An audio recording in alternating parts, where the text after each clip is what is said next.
It started with a sentence that sounded casual, but landed like a grenade. One moment, it was just another sports debate on Cleveland radio. The next, the entire Browns media landscape was on fire. A veteran columnist suggested something that instantly crossed a line for a lot of people. Not a benching, not a critique, not even skepticism, but cutting a young quarterback altogether. And from that moment on, this stopped being about football. Because when you tell a team to get rid of a player, you're not just analyzing tape anymore. You're questioning his value, his future, and whether he even belongs in the league. That's why the reaction was so explosive. Fans didn't just disagree, they felt like something was off. The tone felt personal, the criticism felt loaded, and the timing raised eyebrows.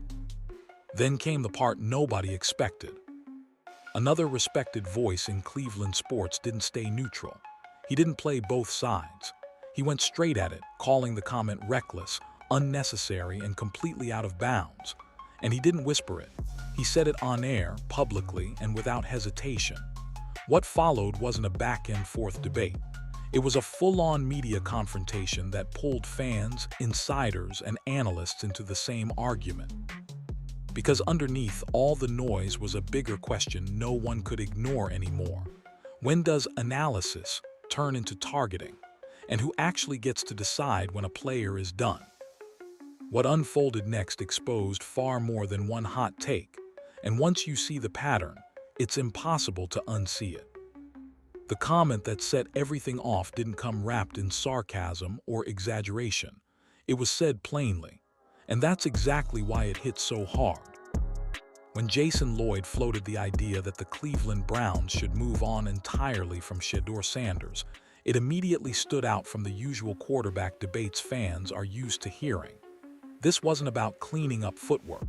It wasn't about learning a system faster. It wasn't even about whether Sanders should start or sit. It was about cutting him loose altogether. And in NFL media culture, that's a nuclear option. Calling for a player to be cut sends a very specific message. It suggests the team gains nothing by keeping him around.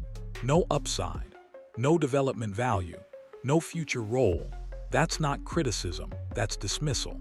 And for a young quarterback still trying to establish himself, that kind of statement carries real weight, especially when it comes from someone with a large platform. What made it worse, at least in the eyes of fans, was the timing. This wasn't the offseason when roster speculation is expected. This wasn't after a catastrophic stretch of performances. It came amid a season where Sanders had shown flashes, taken hits, and continued to compete. Even people who weren't sold on him yet felt the reaction didn't match the reality on the field. That's when Carman stepped in, and he didn't tiptoe around it. Carman didn't argue that Sanders was a star. He didn't even say Lloyd was wrong about the quarterback's ceiling. Instead, he zeroed in on the language itself. Wanting a player cut, he argued, isn't a throwaway opinion.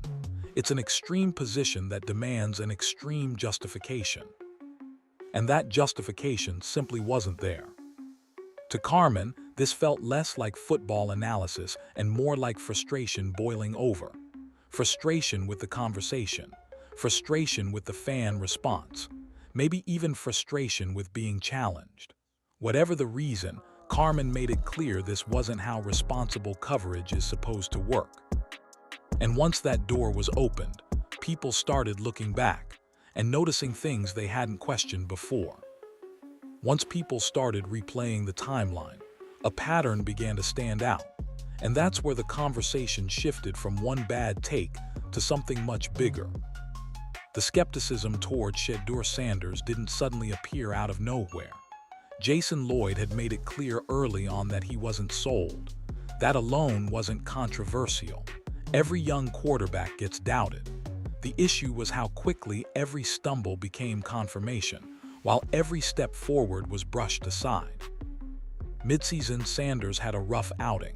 Not a disaster, but not pretty either. Missed throws, pressure. A learning game that most young quarterbacks go through. For Lloyd, that game became the proof he'd been waiting for. The tone hardened. The certainty increased. The message was he needs time. It was this is who he is. and that framing mattered. But then something happened that threw a wrench into that narrative. In the following stretch, Sanders responded. He settled in. He made throws that weren't supposed to be there. He showed poise when things broke down. It wasn't perfection, but it was progress, and noticeable progress at that. Enough that even neutral observers started acknowledging the growth. For a moment, it felt like the conversation might reset. It didn't. Instead of recalibrating, the criticism shifted. The focus moved away from results and toward everything else. Mechanics, body language, how he stood in the pocket, how he carried himself before the snap. Lloyd began referencing unnamed voices, saying people in the building weren't impressed. No quotes, no specifics, just vague authority. To fans, that's when it stopped feeling like evaluation and started feeling like a hunt for flaws. Every clip was framed negatively, every mistake magnified, every positive moment explained away. And once viewers noticed that imbalance, trust erodes fast. What made it worse was the sense that the conclusion had already been reached, that the analysis was no longer about discovering what Sanders could become, but proving why he never should have been there in the first place. Fair or not, that's how it landed with the audience. And as that perception spread, the pushback intensified. Because fans weren't just defending a quarterback anymore. They were pushing back against what they believed was a narrative being forced into place. And that backlash would only pour gasoline on the fire. This was the point where everything changed, and where the divide became impossible to ignore. By this stage, Jason Lloyd wasn't just talking about wins, losses, or box scores anymore. The conversation had drifted into territory that made a lot of people uncomfortable. Instead of focusing on reads or decision-making, the criticism zoomed in on posture, stance, and what Sanders looked like before the snap. For many fans, that felt like scraping the bottom of the barrel. It's not that mechanics don't matter. They absolutely do. But when analysis starts sounding like a checklist of everything someone does wrong, without equal weight given to improvement or context, it begins to feel less like evaluation and more like confirmation bias. And that's exactly how Browns fans interpreted it. Then came the most controversial part, the repeated references to unnamed insiders. Lloyd insisted that people in the building shared his concerns, claiming Sanders didn't fully understand protections or know when pressure was coming. On paper, that sounds authoritative. In reality, it raised more questions than it answered. Who were these people? Coaches, teammates, executives, or was it just anonymous reinforcement for a stance that was already locked in? Because without names or accountability, those claims felt impossible to challenge and incredibly convenient. To supporters of Shedeur Sanders, it looked like the goalposts were being moved. When Sanders struggled, it was proof he wasn't the guy. When he improved, it was dismissed as temporary. And when the stats no longer supported the criticism, the conversation shifted to things that couldn't be easily measured or disproven. That's when fans stopped arguing about football and started questioning motive. Was this really about development? Or was it about frustration with a player who had a loud fan base and a massive spotlight? Rumors began circulating that Lloyd's takes were being influenced by the constant online pushback he received whenever he criticized Sanders. Nothing confirmed, nothing proven, but the speculation alone fueled the fire. And once a narrative forms that criticism is personal, not professional, it's almost impossible to reverse. By now, this wasn't just a quarterback debate. It was a credibility test. And the louder the criticism got, the more unified Sanders supporters became, turning what could have been a routine disagreement into a full-scale media standoff. And that reaction was about to become impossible for anyone to ignore. At this point, the reaction wasn't simmering anymore. It boiled over. Browns fans are passionate by nature, but this felt different. The response to Jason Lloyd wasn't just disagreement. It was rejection. Social media lit up with accusations of bias, screenshots of past comments, and side-by-side comparisons showing how Shedeur Sanders was being treated differently than others in similar situations. Every new clip, every new quote, every new column was dissected within minutes. And the louder the criticism became, the more unified Sanders supporters grew. What started as pushback turned into a cycle. Lloyd would make a sharp comment. Fans would respond aggressively. Then Lloyd would double down, sounding more frustrated, more dismissive, and more absolute. To outsiders, it looked like a classic feedback loop, one where emotion slowly replaces objectivity on both sides. That's where Carman stepped back into the spotlight. Carman didn't deny that the online backlash was intense. He acknowledged it outright. But instead of defending it, he warned against letting it dictate coverage. His argument was simple but cutting. Getting attacked by a fanbase doesn't give a media member the right to escalate their takes, especially not to the point of calling for a player's job. According to Carman, that's exactly what seemed to be happening. The criticism no longer felt rooted in performance. It felt reactive, almost retaliatory, as if the goal had shifted from analysis to silencing the conversation altogether by removing its focal point. That's when Carman said the quiet part out loud. He suggested that Lloyd's frustration with Sanders' supporters may have influenced his willingness to go nuclear, that the constant pushback, the mentions, the replies, and the criticism chipped away at any remaining patience. Nothing proven, nothing confirmed, but it struck a nerve because it made sense to a lot of people watching from the outside. And once that idea took hold, everything Lloyd said afterward was filtered through that lens. Fair or not, fans began questioning whether the coverage was driven by football reality or by exhaustion and resentment. And in today's media environment, perception can matter just as much as intent. By now, this wasn't just about Shedeur Sanders anymore. It was about whether a media voice had allowed emotion to overtake responsibility. And Carman was about to explain exactly why that crossed a line he couldn't ignore. This was the moment Carman stopped debating and started drawing a hard boundary. Carman's core argument wasn't emotional, it was structural. He made it clear that media members don't own the franchise, don't run the locker room, and don't get to issue ultimatums. That responsibility belongs to the organization and, by extension, the fans who live and die with the team. In his words, this isn't your Browns, it's Cleveland's Browns. And that distinction mattered. Criticizing a player is part of the job. Saying a quarterback isn't progressing fast enough is fair. Even arguing that the team should explore other options falls within the lines. But telling the Cleveland Browns to outright cut a young quarterback crosses into something else entirely.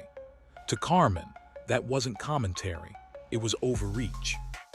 He laid out the only scenario where a call like that would make sense. If a player is toxic in the locker room, if he's selfish, disruptive, or dragging the team down from the inside, if teammates don't trust him and coaches can't rely on him. In that case, moving on becomes a football decision, not a personal one. But here the problem. None of that applied to Shedeur Sanders. By every public account, Sanders showed up, worked, and competed. Teammates backed him. Coaches didn't distance themselves. There were no whispers of locker room issues, no reports of selfishness, no signs of division. Even critics of his game had to admit that his professionalism wasn't in question. So Carman asked the question everyone else was thinking but hadn't said out loud yet. If the player isn't a problem, and the performance isn't disastrous, then what exactly justifies calling for his job? That's where Carman suggested Jason Lloyd lost perspective. Not because he disliked Sanders, not because he was wrong about certain flaws, but because personal frustration appeared to have replaced proportional judgment. And once that happens, credibility starts slipping. Carman's message wasn't subtle. You don't escalate takes because you're tired of arguing with fans. You don't punish a player verbally because his supporters are loud. And you don't turn coverage into a pressure campaign just to end a conversation you no longer want to have. That wasn't analysis. To Carman, it was crossing a professional line, and once crossed, it demanded to be called out. By now, the debate had moved far beyond one comment or one quarterback. What people were really arguing about was credibility and whether it had been compromised. Ken Carman didn't accuse Jason Lloyd of lying. He didn't say he was inventing sources or intentionally misleading fans. What he said was far more damaging than that. He suggested Lloyd's judgment had been clouded, that his frustration, his dislike, and his ongoing battles with a loud fan base had slowly overtaken his ability to evaluate the situation cleanly. And that's a dangerous place for any media member to be. Carman argued that once personal emotion starts steering coverage, the analysis stops serving the audience. It stops being about helping fans understand the team and starts becoming about winning arguments. At that point, every take gets sharper, every flaw gets magnified, and every neutral moment disappears. Not because the player changed, but because the lens did. That's why Carman's criticism hit so hard. He wasn't debating scheme or mechanics. He was questioning whether Lloyd was still capable of being objective on this topic at all. And when a respected peer says that publicly, it carries weight. The reaction across the fan base reflected that shift. Even people who weren't sold on the quarterback began saying the same thing. You don't have to believe in a player to notice when coverage feels tilted. You don't have to be a fan to recognize when someone sounds more angry than analytical. And Carman took it one step further. He pointed out that media members have influence whether they like it or not. Their words shape narratives. They affect how players are viewed. They can even impact locker room perception. With that influence comes responsibility, and Carman argued that responsibility had been dropped. To him, this wasn't about protecting a quarterback.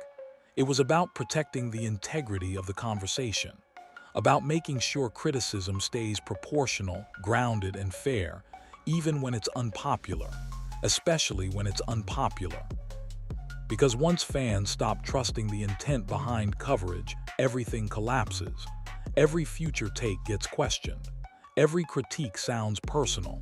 Every strong opinion feels suspect. And that's the real fallout here. This wasn't just one analyst going too far. It was a reminder of how quickly authority erodes when emotion creeps in unchecked. How fast a respected voice can lose credibility, not because they're wrong, but because people stop believing they're being fair. And that left one final question hanging over the entire situation. What does this say about the way sports media is changing right in front of us? By the end of all this, it became clear that this story was never really about one quarterback. Yes, Shedeur Sanders was the spark. Yes, his name sat at the center of every argument. But the fire that followed exposed something much deeper, something that's been quietly building in sports media for years. This was about power, about influence, about where analysis ends and agenda begins. What Ken Carman ultimately forced into the open was a conversation many fans have felt but rarely hear addressed directly. Media voices don't just react to narratives anymore. They help create them. And when frustration, ego, or personal bias slips into that process, the consequences ripple far beyond one segment or one column. The reason this resonated so strongly with Browns fans wasn't blind loyalty to a player. It was recognition. They recognized what it looks like when criticism stops feeling constructive, when takes harden into absolutes, when the goal shifts from explaining the game to ending the debate by any means necessary. And once that shift happens, trust erodes fast. To Carman's point, disagreement is healthy. Skepticism is necessary. Fans expect honesty, even harsh honesty, but they also expect fairness. They expect proportion. And they expect media members to remember that the team doesn't belong to the loudest voice in the room. It belongs to the city, the locker room, and the people who invest emotionally every single week. That's why this moment landed the way it did. Because if a respected media figure can publicly call for a young player's exit, not due to locker room issues, not due to collapse, but due to personal conviction, then the question becomes unavoidable. Who checks that power? In this case, it wasn't executives, it wasn't coaches, it was another media member willing to say, "This went too far." And that may be the most important takeaway of all. Not whether Sanders becomes the guy, not whether Lloyd changes his stance, but whether sports media can still police itself before fans completely tune it out. Because once credibility is gone, no take matters anymore. And that's a loss bigger than any quarterback debate.